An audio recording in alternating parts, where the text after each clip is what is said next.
પુસ્તક પરિચય અંતર્ગત આજે આપણે ઈમાનદારીની મહેક આ પુસ્તકનો પરિચય મેળવશું અને તેના સર્જક છે કાનજીભાઈ ચૌધરી। આ પુસ્તકની અંદર 26 પ્રકરણો છે અને બધા જ પ્રકરણોમાં ઈમાનદારીની મહેક વર્તાઈ રહી છે। સર્જકના મતે આપણે જગતમાં માનવ થઈને જન્મ્યા છે ત્યારે આપણે માનવ કલ્યાણ હેતુ જે પ્રામાણિકતા છે, લોક વ્યવહાર છે, લાભ છે, મોહ છે, એ બધું ત્યજી અને લોકોમાં આદર્શ અને નૈતિક મૂલ્યો કઈ રીતે વિકસે એવા માનવ મૂલ્યોનું સંવર્ધન અને સંરક્ષણ કરવાનું છે। ત્યારબાદ આમાંનો એક પ્રસંગ અને છેલ્લો જે પ્રસંગ છે એ હું તમારી સાથે શેર કરું છું।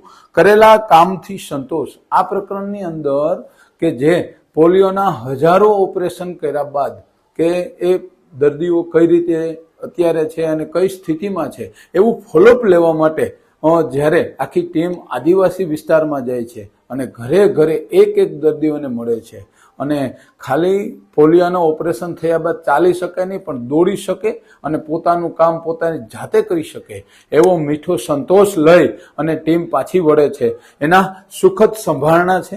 ત્યારબાદ આવા અસંખ્ય સેવા કાર્યોના જે કંઈ લેખો છે એ આમાં સરસ રીતે સર્જકે કંડેરા છે। આભાર।